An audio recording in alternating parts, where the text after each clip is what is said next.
All right, thanks, Emily. Greg Remmenga joins us once again for some more free legal advice. Thank you. Thank you for being here. We talk often about negligence, and Right. often that's between human and human interactions. Right. Today we're going to be discussing dog bites and how that can impact have legal implications of its own. Well, when we start with all the negligence cases, we start with the theory that a person is not responsible unless they fail to act as a reasonably prudent or reasonably careful person. Right. So that flows over to the dog situation. Sure. How can a person reasonably protect themselves from liability if they don't know that their dog is vicious? Sure. So that has led to what's been called the one bite rule. Okay. A person who's bit by a dog has to prove that the owner of the dog knew or should have known that the dog had a vicious propensity.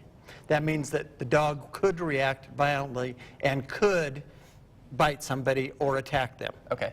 So that leads to the easiest way to prove that a dog has a vicious propensity is if it's already bitten somebody. Absolutely. If it bites somebody once, you're probably safe and you probably won't be held liable. If it bites somebody twice, two different occasions, then you knew that it had a vicious propensity, you knew that it could bite somebody, so therefore you should have acted more carefully, more prudently, and kept that dog locked up, chained up, in a fence, or some way away from people so that it couldn't bite them. So if you're the victim of a dog bite, you've been bitten, one of the first things we're going to have to show is that the owner knew or should have known the dog had a vicious propensity. Right. That doesn't always mean a dog bite, but like I said, that's the easiest way to prove it. Sure. If every time a person walks by the dog's fence, Sure.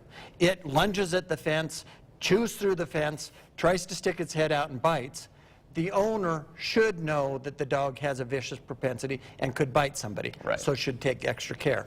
So any way that you can show the owner should have known the dog had a vicious propensity, then we can proceed with the negligence case for allowing the dog out in the public where it can bite somebody. Right, absolutely. And I'm sure there's some variations depending on where a person is, where that dog is, maybe Right. if a person's stepping in the dog's territory, if you will, but Right. I'm sure that depends. But if you have any questions maybe about a situation like that or just want a free consultation in general, you can feel free to contact Greg at that number right there on your screen or visit gregremmenga.com. We'll be right back after the break. If you want Greg to answer one of your legal questions, visit krextv.com, click on Live in the Studio, and submit your question on the right side of the screen. Watch Greg's segment every Wednesday on News Channel 5 at noon.